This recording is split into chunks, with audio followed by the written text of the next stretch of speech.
And we are live for the first time. So welcome to Unleashed if you're joining us. And remember, one of the things we always say is that we are the resistance.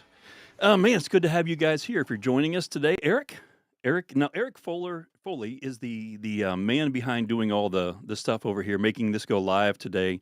And Eric Foley, we always say he's the man who lives in a van down by the river. Down by the river. Eric, how you been, man? Pretty good. How about you? Well, except for the Steelers losing, I'm doing pretty good. Yeah? I'm a huge Steelers fan. You knew that. We've talked about that. Yeah, it's from your home state. It is my home state. Yeah. So did you get your Christmas shopping done yet? Last time we talked, you weren't there yet. I think I'm done. You're done. How many people are you buying for? I don't even know.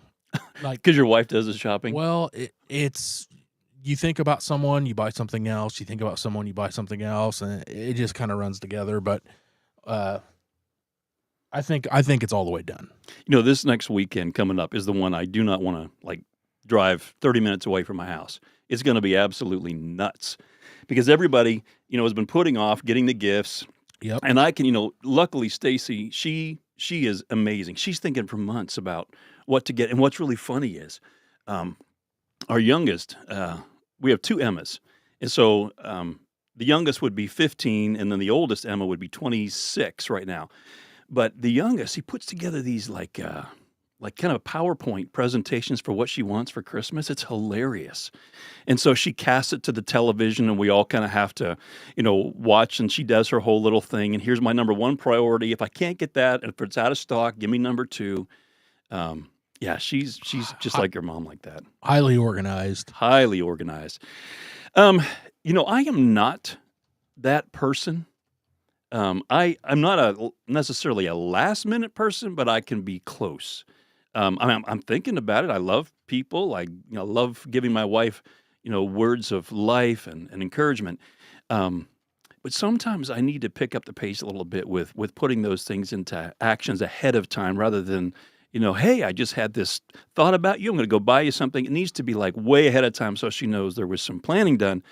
And it goes back, when I was a kid growing up, I was always that kid that, I knew when the test was going to be due or the paper was going to be due, but there was something about the pressure at that last minute that made me perform better. I don't know how to explain that. At least I thought it did. And sometimes I can still be like that. But I have to, when I was in college too, what's funny is I was 21 before I ever sang, because a lot of you know that my background in music. And I would be the guy in college, I didn't even sing till I got to college. And I got in private voice, believe it or not, somehow my freshman year. And I wouldn't practice. I would go up to the practice room above where my actual lesson was going to be with my voice teacher. And I would run through the song twice. I'd sit down at the piano, kind of plunk out what the vocal parts were. I would go down and sing. And he would look at me and he'd say, "You just practiced this for the first time, didn't you?" And I said, "Why?" He says, "You know what?" He says, "You are so gifted." He said, "I would have never known." He says, "But I know what you're capable of." And he said, "If you would only take this stuff seriously and practice," he says, "just think about, what your potential could be." And he was exactly right. That year I went to a thing called NATS. I think it was National Association of Teachers of Singing. And I took second in the country. But I was memorizing my songs on the way to the competition. I had to sing in French, German, and English. But man, that's like a reflection of my whole life sometimes when I think about it. And I look at those people in my life that really practice their craft, and they were highly motivated, very disciplined, and you would know some of them. Stephen Curtis Chapman, he practiced constantly. When I was touring with Sandy Patty, she was always practicing, just gifted.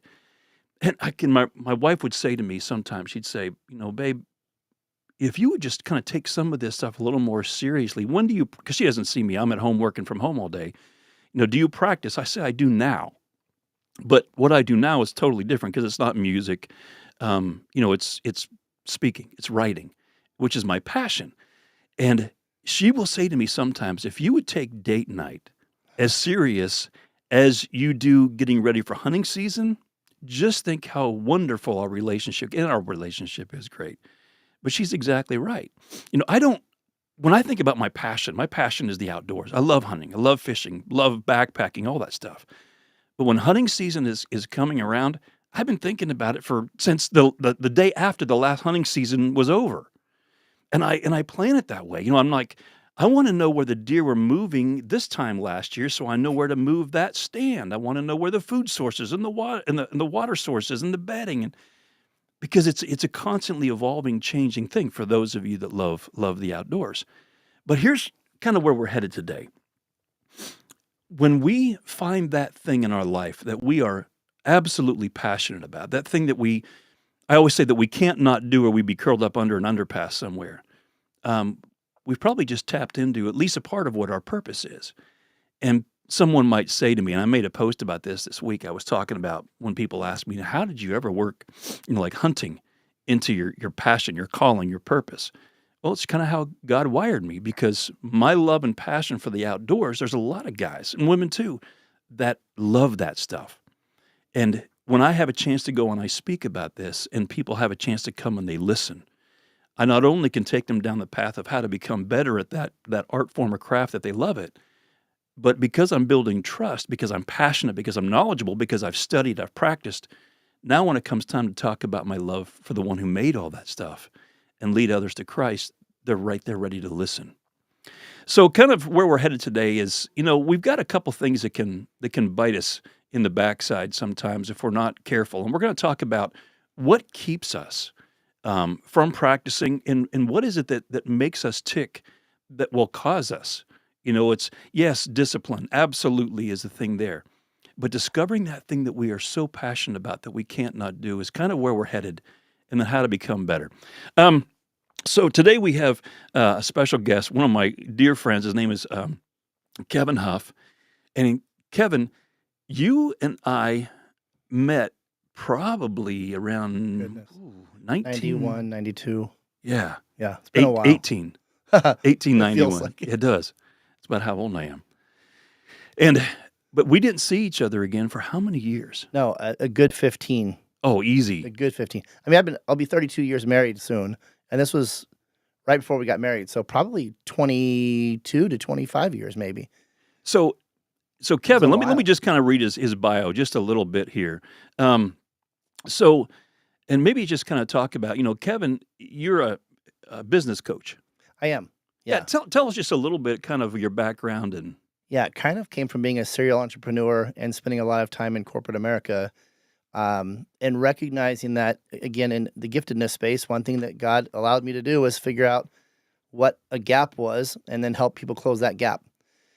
I couldn't draw a stick figure if I had to, Brent. I was zero giftedness there, but thankfully he gave me something to work with.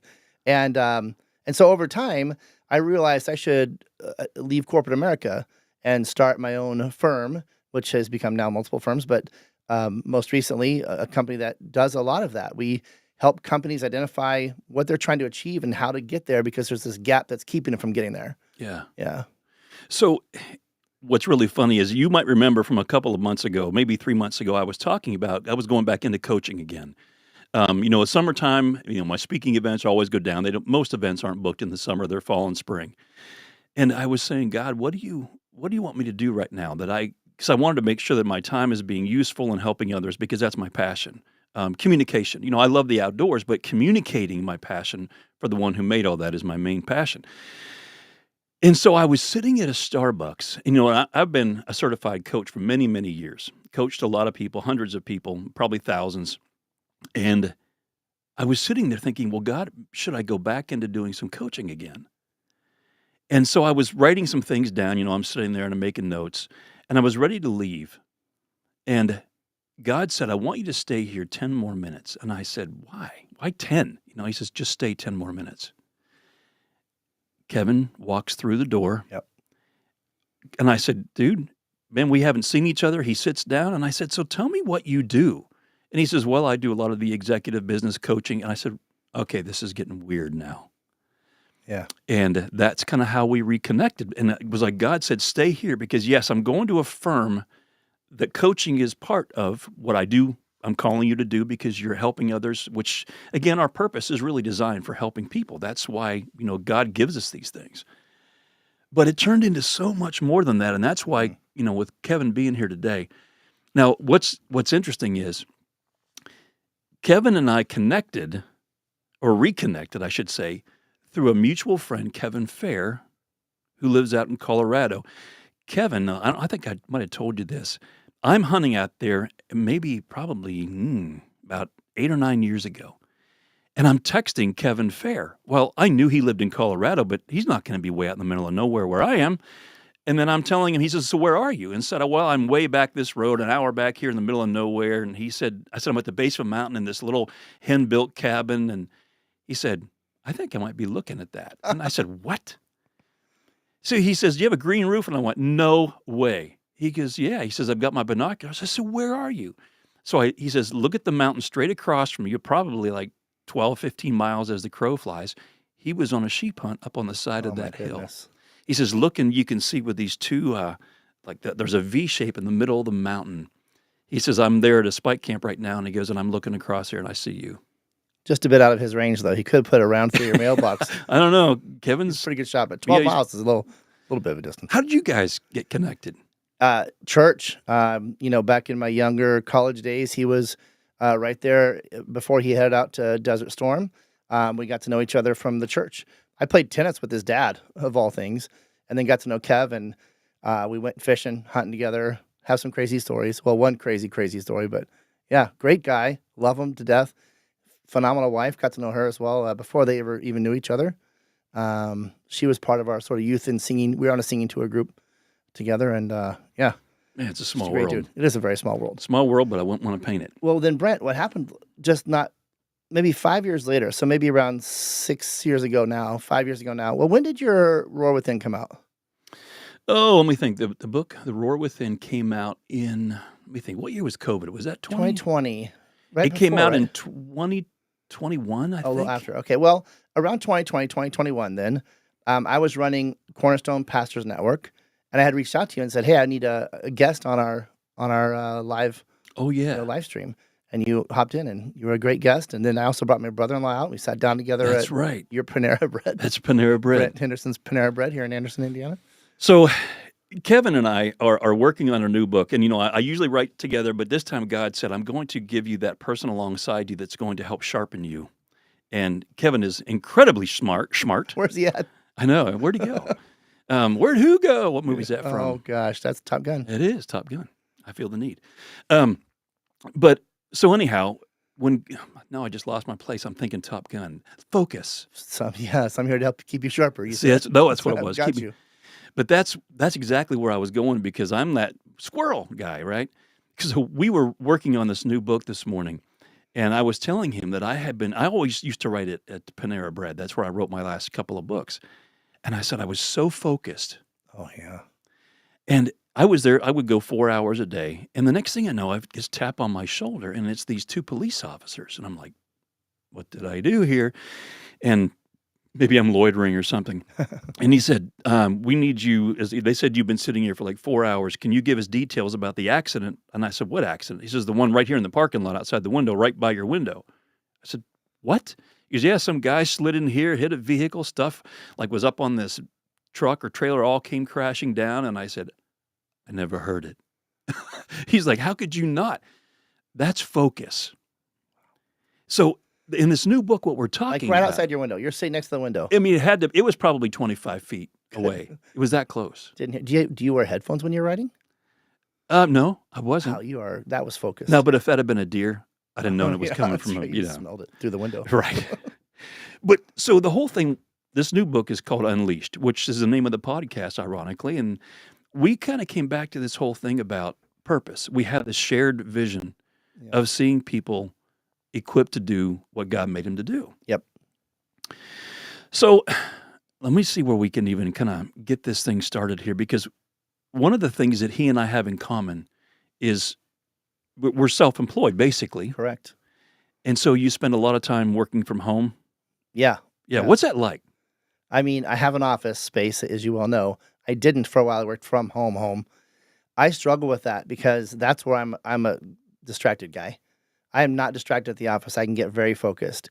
But if I know the dishes need done, or there's laundry running, or I see my lovely wife, I'm going to be distracted every time when that happens. I mean, kids running around, they're a little older now, but if I see them, I'm happy to see them now because they're rarely home anymore.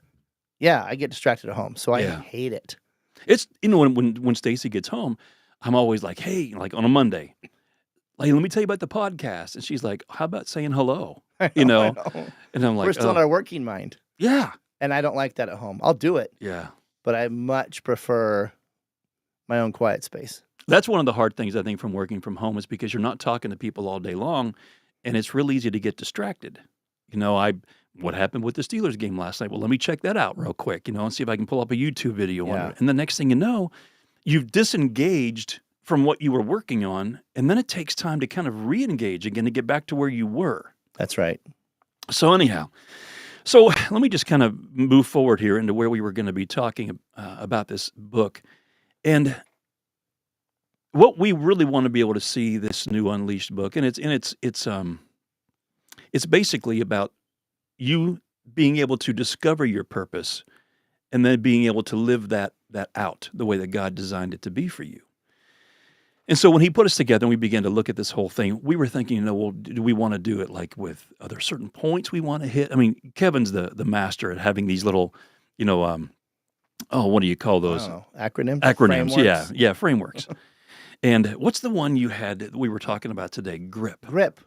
Yeah, in fact, my business partner has finished writing our first corporate book. It's called The Grip Factor, and it's simply what the people who succeed at achieving goals are doing to do so. And so we've had this GRIP acronym around for a long time. And it's very simple. It's easy to remember because it's kind of thinking about like getting a grip on your goals, kind of, you know what I mean? And just to run through it real fast, it's, G is clearly goal. You have to have a great goal. And we're not talking smart goals. We're talking about a goal that really is meaningful. I'll get to that in a second. The R is hyper important because it's about the resources and your role. So you have a role, right, in achieving your goal, but there's also other resources that you need to lean on and lean into to help you achieve that goal. And then the I is the overall impact, meaning is it positive or is it like a negative implication? Like what's your incentive? That's really what the I is incentive.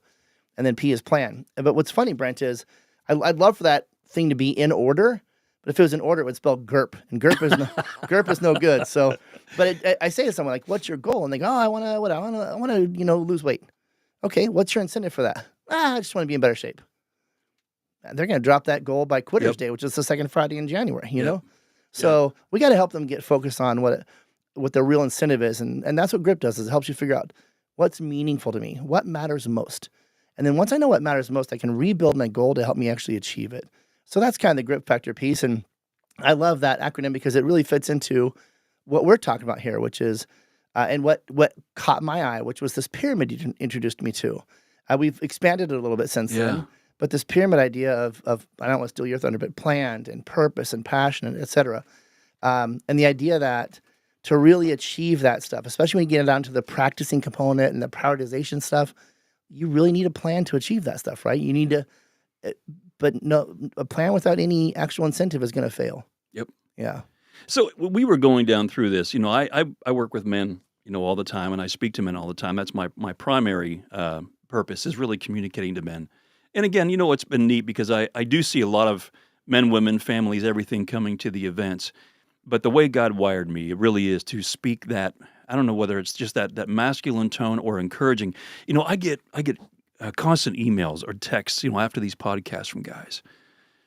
And they're like, dude, I needed to hear that today. I needed to be encouraged to remember that who I really am is Christ in me as a believer, and not what somebody else thinks about me. Because I posted yesterday on somebody's post, and they were talking about struggling with other people's opinions again. Twice in the last day.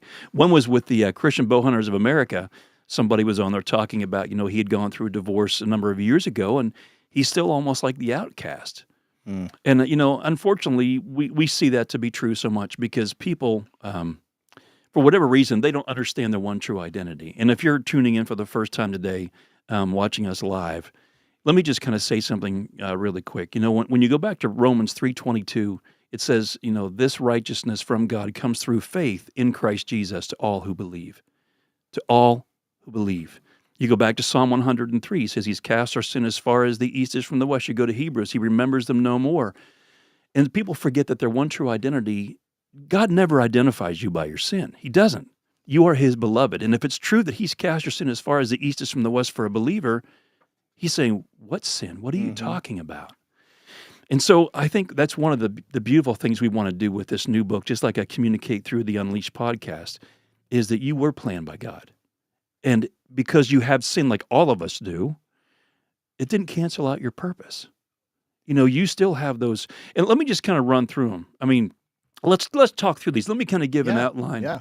So the way that the purpose funnel works in this new book that we're putting together, it really does have an order because you can have a passion. You can maybe kind of know what your purpose is. You're trying to discover it. But if you're not walking it through in a way that really helps things move forward, you're going to, like he just said, you're going to lose interest. Yep. So let me just kind of touch on these and then we'll start unpacking this. So first of all, it's really important to know that you were planned by God. I mean, that's number one. It's going to be in the book. Number two is that he made you with a purpose. Absolutely, 100%. Number three is that you have passions that he's made that are within you that are going to be connected to the plan that he has for you because people are drawn to what you're passionate about. It's that light. And it really doesn't matter. You're going to find things that your audience can connect with because they see your passion and they relate to that. Then the next thing we talk about is principles. It's really important that we follow what God says, how to be able to handle ourselves, handle our business, or whatever it is, to be able to move forward, that it's going to be having God's blessing, following his principles. And then after that, you've got to practice. It's not like, well, here you go do it. No, even when I'm speaking to people from all the years in music and writing, you have to be prepared. So you have to practice your craft. And then you have to have a plan. And what is the saying? People fail? Yeah. When they plan, how is it? If you fail to plan, you plan to fail. Yeah. I think that's it. And so that's one of the things we're touching on is, how to be able to put that together. And then the next thing we talk about is priorities. Yeah. Yeah, This is where you should on yourself. Yeah, the should statements. Yeah. And so that's SHOULD in case Yeah. I said I'm going to write a book someday called Stop Shooting on Yourself. Yeah. Yeah. Because you have to prioritize. Yeah. And put things in the right order. If you don't, you're going to get distracted like we were talking about. And so then when you put all those 7 things together, what does that lead to? Well, it leads to productivity, which profits others because your gift is created to go and bless others with. Yeah. So as we were talking this morning. Yeah. So let me just kind of say, when you write a book, and especially when you're doing it with somebody else, there's going to be days when we get together on Monday mornings. We do. And there's days you're like both ready, like today we were ready. What was last week? Neither of us were ready. But the problem is, neither of us could text each other and say we didn't want to do it because we had already missed the last 4 weeks in a row due to travel and other events in life. Yeah. So I think we both felt like we had to be there. And it was great. Yeah. It was energizing. Yeah, last week we were both coming in going, I just don't feel like doing this. That's good to see you, Brent, but I don't know if I want to work on anything today. But what did we do? I mean, it was fantastic. We actually shared with each other kind of why we were in that space. What was it that caused us to feel that way? What had been some of our struggles over the last 3 to 4 weeks, which we often talk about, but it had been a longer period of time. So it was kind of a buildup of some of those things. And just kind of talking through that thing with your brother and going, oh, man, this is great. Like, let's roll. Yeah. Yeah. It's, again, that iron sharpens iron. And even when you're both down, there's something about getting together and just saying, man, what's happening? Why are you feeling like this? Lift each other up. It gets your eyes off yourself, for one thing. Yeah, that's a good point. It is. And then when you help somebody else, you feel better. It's Absolutely amazing how that you do. works. You feel much better helping someone else than them helping you. It's just like gift giving. You always feel better giving the gift than getting the gift. Yep. Absolutely. It's to how he's made us. It's kind of cool. So as we were in there today and we were talking about the last month before that, so this is now I'll tell on myself. I don't know what you want to do with this, but when you don't have a deadline, like I'm supposed to have this written by Monday, right? Because you were gone for a month and we had stuff going on. Well, then I get busy on other things. Well, there's not a time, I got to have a time punch here. This got to be done. And squirrel, hey, that looks like something I want to do, And then the next thing you know, it has been like a month. This is just an example for all of us. And you said this today. I loved it. We were talking about, purpose. And what is the enemy of that? Yeah, the enemy of it, and really the enemy of sort of those last P's, right? Practice and etc., is Plan and procrastination. priorities. Yeah. Yeah. It's the enemy of discipline. Procrastination is the enemy of discipline. Yeah. And it just takes us out of our practicing our planning and our prioritization, and that keeps us from actually achieving what we're trying to achieve. Yeah, and one of the things we talked about, so if the enemy of, practicing what we were talking about and making a plan and prioritizing, if the enemy of that is procrastination, we said the ally The ally is discipline. is discipline. Yeah. Um, you know, And that goes in the book. Like Yes. it's those moments where we go, we got a sentence. We got a No. sentence for the book now. What do we do with it? but what's it like for you? Because you said, hey, listen, you said, you're probably going to be writing most of the stories. I'm going to capture the concepts and put them in these orders. But I've said, no, you got way too much to do that. I think we've probably come to a place where we realize we'll both put a good amount of effort into the writing part of it. My brain tends to, I like to be in chaos and create order. Like I enjoy that. Yeah. And so, I took 12 pages of notes today and then spent, a little bit of time in what I call fun, organizing them into categories of, frameworks. And I get it, man, but I like that. Yeah. So, but as we start telling stories, we realize we've got a lot of stories that we can both share. So I'll share Kevin Fair. I said we had a crazy story. Yeah. We're fishing up between two lakes, and he could tell you which ones. Granby and something else. I can't remember where we're at, but we're up in the mountains in the Rockies. And if you've spent any time in the mountains, you know that lightning storms can come out of absolutely nowhere. You have no idea. If you're not paying attention, they're on you. And we didn't have cell phones back then. We weren't like tracking radar. I mean, we didn't. Maybe I looked at the news broadcast in the last week. I don't know. So all of a sudden, and we're in a valley, in a river in a valley. I mean, nowhere to hide valley. And all of a sudden, crack, just the nastiest lightning bolt. And then all of a sudden around us, just crack, crack, crack. It's just everywhere. And we're running, and we find like sort of a lip on one of the shores where there's a tree. And we're huddled underneath the roots of the tree. Probably also not a great place. We probably should just lay down flat on the ground, right? But you're scared. Candidly, you're scared to death, and you're like, I gotta hide somewhere. So we huddled up next to each other, all curled up in a ball, like, dear God, please help us live through this.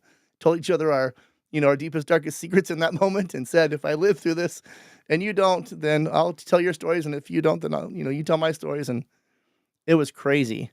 And I've never shared your secret, Kev. We're good. We'll have to reach out to him after this.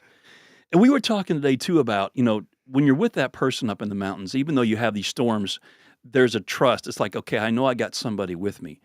And as we were going through this whole thing with the purpose, and walking through this book, we were talking about, what was it I said? God will lay down these breadcrumbs. What was the interpretation I used? There was a P word, because I said, You said premonition. I didn't like it. And we chose a new word. Oh, promptings. Yeah, prompting. Yeah. Yeah, the promptings of the Holy Spirit. And so with this new book, one of the things we want people to be able to look for is the move of the Holy Spirit. It's not like, hey, I'm going to try to figure my purpose out here, and these are the things I think are really cool that I see whoever doing, and I would like to be doing that kind of a deal. But here's the thing. There was a commercial years ago. It was by Gatorade, and it was like, be like Mike. And so they had this, Michael Jordan doing all these slam dunks, spinning 360s and, put the ball under his leg and come, all that kind of stuff. And you see these kids, and they're all trying to do it, but they can't. And I went, that's the wrong message, because they're trying to emulate what Michael Jordan was doing, and there's only one Michael Jordan, right? What is it that you do well? What is that thing that God didn't just make you good at, but others would look at it and go, that's what I see in you. I mean, that's where your passion is. And we were talking about when you have that person in your life, like what Kevin Fair was for you, or those different brothers that we have, that we can say, man, you can tell me anything at any time if I need to hear Sure. it. It develops trust. And we need people, especially when we're looking in this time of seeking our purpose. You need someone who can come alongside and say, I'm going to be really honest with you because I love you. Right. And we were talking about like a father. Think about a God being our father, but like a little boy on the steps. And God, those promptings, he's saying, I want you to come this direction. And you'll know it because, again, if God is in you, then that emotions that you have are going to line up with the fruit of the Spirit. Things like love, peace, patience, joy, gentleness, kindness, faithfulness, self-control, whatever. But if the emotions aren't lining up with that, when you're thinking about maybe I should be doing this and you're getting this like, no, it creates, rage, anger, all those different things. Then you're going, okay, hold on, put the brakes on here for a second. But when that child trusts his father, it doesn't matter whether he's on the second step or he's up on the fifth or sixth step. That kid's diving, man. They're jumping Yeah. because they trust. And what was it we talked about? One of the things you're going to have when God is calling you and moving you is you have to be willing to risk. Yeah, risk and also pay the cost. Yeah, talk about That's that a little bit. well, I think biblically it's sacrifice, right? And a lot of people are willing. They say they're willing to do something, and I think willingness is followed by eagerness when you actually are willing to pay the cost and eager to pay the cost. And without that, you won't achieve where you're headed to go. Because, like, I'll talk about myself. I need to lose weight, but not to lose weight. I need to get into shape. So part of that will be losing weight. Well, when I'm willing to pay the cost, Brent, is when I will actually achieve my objective. Until I'm willing to pay the cost, why even tell anyone? Yeah. Right? Because the cost for me is going to be, you guys enjoy that cake, I'll just watch because I like cake. Right. Right? The cost for me will be, I might be hungry at 9 o'clock at night and I maybe would normally eat toasters. I don't know, whatever. Nope, no toast. Right? The cost for me might be, I really love butter on everything. That's 102 calories per tablespoon. I eat a half a stick of butter and wouldn't think twice about it. Well, the cost for me will be no butter or less butter. And those are costs just associated with just eating. That's only a part of it. Then there's the cost of getting up earlier, getting to the gym, having a complete lifestyle change. Well, there's sacrifice involved in that. And if we do not have goes back to grip, if we don't have a great enough incentive, we won't do anything. So a smoker will smoke and know they need to stop. But until they have that heart attack and the doctor says you'll die if you don't stop smoking, they don't stop smoking. Now their incentive is great enough because they've been told by a doctor, you're going to die. I love what you said. Willingness creates eagerness. Yeah, if it doesn't lead to that eagerness, then you're not going to get there. I can be willing, but if I'm not eager, I'm not hunger for it, so to speak, then it's still going to be a real big struggle. Oh, and I found out 3 years ago that I had type 2 diabetes, and it was right about this time of the year when you've got Thanksgiving and Christmas. And Well, Halloween leads into those two things. the It's sugar. a crazy 3 months. And I just started looking at this and I went, how long do I want to be here? Because I was pre-diabetic where my numbers were, and he says, I want to put you on medication. And I said, well, here's the deal. I'll go on medication. I was kind of being a jerk, I think maybe a little bit, and I was like, I'll go on medication, but only for 6 months. He goes, all right, but here's the deal. Here's what you got to do if you want that.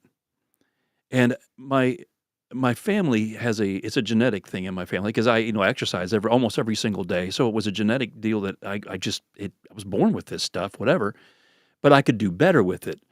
And I went, well, I've had relatives that had to have amputations and they've had heart disease. And I got to looking in the mirror and I went, what do I want? God has this purpose, in my life that I love doing. It's like the willingness and the eagerness, it all comes out. And I can't wait to get back out on the road again and ministering and even doing the podcast and reaching guys. But if I'm going to do this for as long as I possibly can, then it came down to a matter of, Brent, you got to take better care of yourself.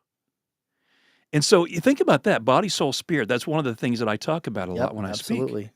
Is God, He put His promised Holy Spirit within you, and we talk that's imputed righteousness, and then we talk about imparted righteousness, where now that Christ in me begins to come out, and we see the fruit of what begins to happen. I begin to go and do those things because God is moving me to do those things.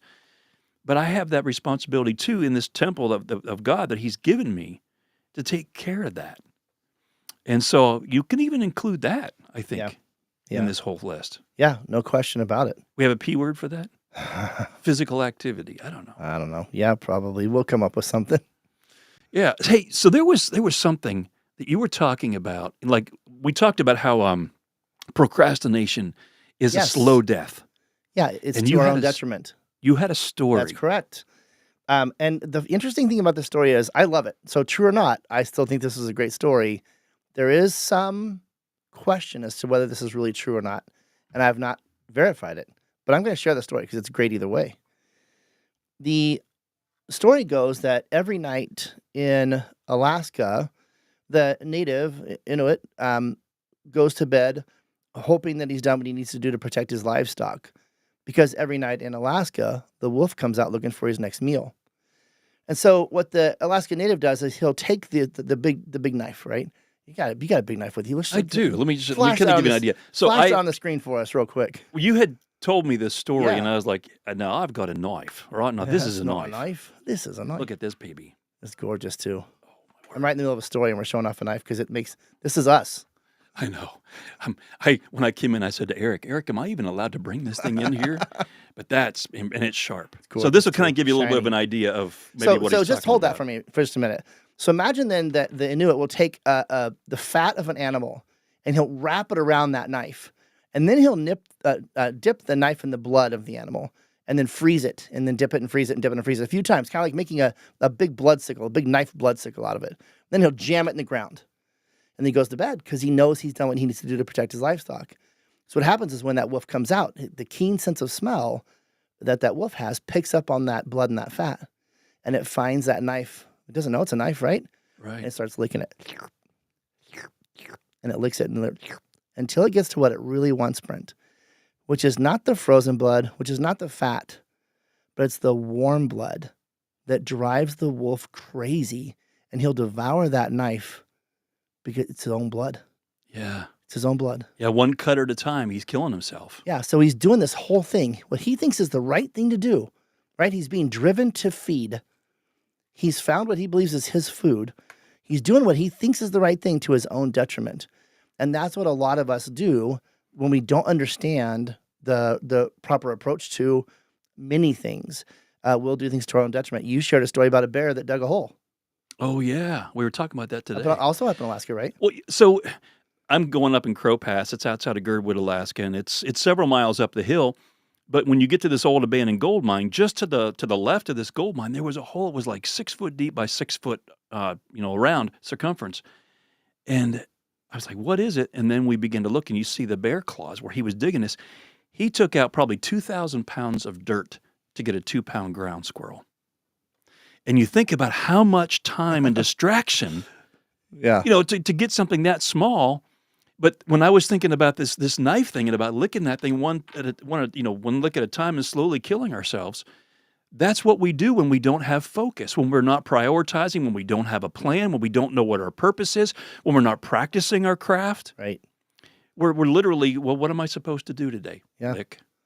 Yeah, that bear thought it was supposed to eat and did everything it could to eat, but it expended way more calories to get to the food than it got out of the food. So to its own detriment, it chased down the food. Yeah, so maybe you're trying to do this, whatever it is that you want to do, your purpose, your feeling that God has called you to do, and you start getting busy. And you said this today, and I said, when I get stuck, I said, I'm great when I've got an idea and I'm going, but then all of a sudden when I need a resource that I can't just pull up off of YouTube, like something I need to have done that I don't know how to do and it's going to take me too much time, I said, I need kind of like a Rolodex with people that know how to do that. That's the resource piece. Yeah. Super critical. That's right there in the grip thing. You have a role, that's the R in grip, and the other, R, if you will, is that you have to have your resources ready. The French have a term for it when you're cooking. It's called mise en place, right? Before you cook, put everything in its place. Kind of true for before you do most things in life. Be prepared. I think good old Boy Scouts, right? Yep. From way back when. Be prepared. That's what really is the whole point of that. So, yeah, your resources that you needed, and if you don't have those resources ready, that distraction is a huge waste of time. Yeah. And it really is. It's like one lick at a time. Hey, let me ask, Eric, do we have any questions that have come in? We do.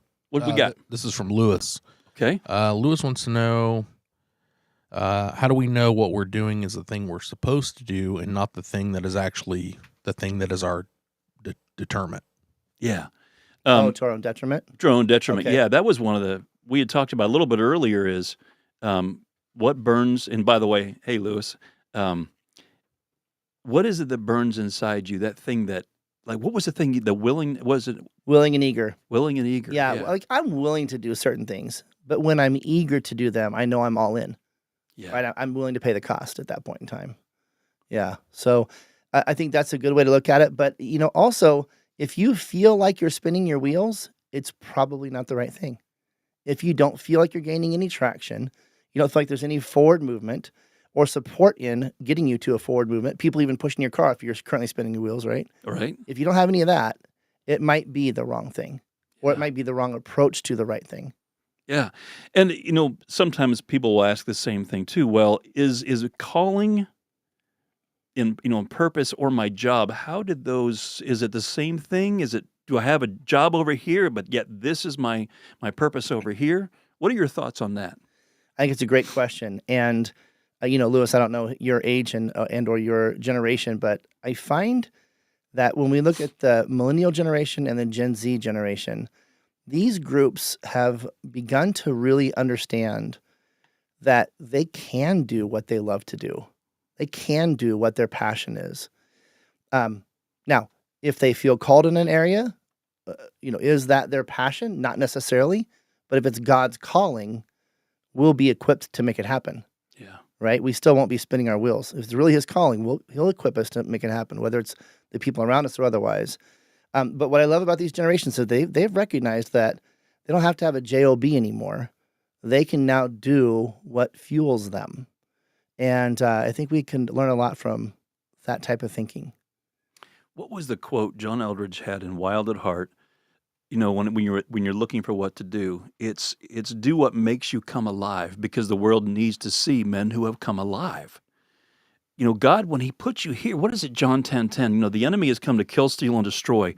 But he says, but I've come to give you life, and life to the full. Well, you might be doing something over here that you have to do for a time, as far as making income to take care of Certainly. your family. Paul made tents. Yeah, That probably wasn't his. I mean, Jesus is a carpenter, right? Exactly. Yeah. And so when you think about this for a second, I just made a post on this. I said, how did my purpose come out of hunting, really? Well, it wasn't just like an overnight thing. It took time Right. to develop to what I'm doing now. And so I think as we move along, are there purposes for right now? Well, of course there are. Taking care of my family. That's part of the purpose that I have. Part of your role as Part a of my role. Christian father and husband, and yeah. And that lays down a model for somebody else looking about what they need to be doing, because I'm called to be doing these things, what we talked about, making that a priority and making sure I have a plan about loving my family well. Are we going to do Christmas decorations at this time and make it a family memory? There's things that matter. And then there's that overarching thing. When I look at it, I'm a communicator, and mine is to reach people for Christ through my life stories. I say I'm going to write a book someday. It's called To Be Told. That's what we need to do, is tell your stories. But Eric, we got another one? This is just a comment. It came in a little earlier, but I wanted to let you know that the other Kevin did comment. He wanted you to know that, let's see. Hopefully he said he kept my secret. Yeah, it was a small crevice in the bank, not the tree root. Okay. And you better keep the secret. You know what's funny? We say that jokingly, he and I, because you know what his secret was? I'm going to tell it right now.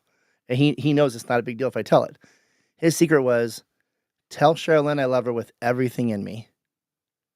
And that's who he ended up marrying. Wow. Isn't that cool? Yeah, that is pretty cool. Yeah. Yeah, one time you'll have to ask him here about the elk that he shot real close to his house. Wasn't too far. He didn't have to go far. Maybe you already know that story. That's a beauty, isn't it? Yeah. Oh, my word. McKenna, I believe, took an elk fairly young. I can't remember what age she was, but he raised him right there. Well, and one of the questions too, or one of my comments was, do you know the story about that crazy bear that I had to shoot? I tore my blind apart and was coming back at me, and I was in the blind putting the thing back together, and they shot it, and the DNR was questioning this. They were like, Yes. this was really an aggressive bear, and if you, I wish I had a picture. We're doing this live, but I don't have it up.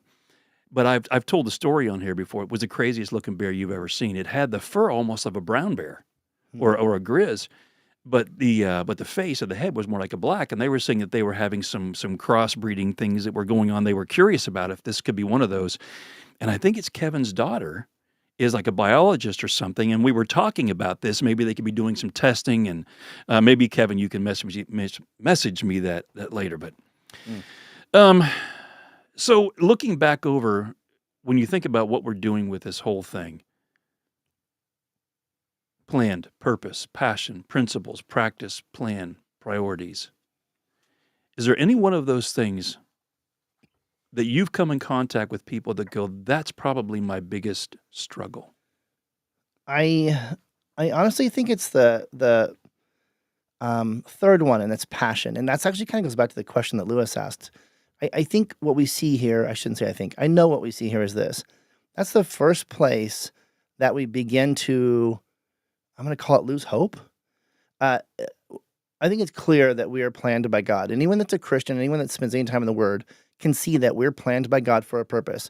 We have a commission, etc. Right? So it's just crystal clear to us. We have a purpose, which is part of His plan for us. So we see those two things pretty clearly. Then we go to, well, what's the thing that I have that if I didn't do it, I'd be curled up under a bridge, as you always say, right? Yeah.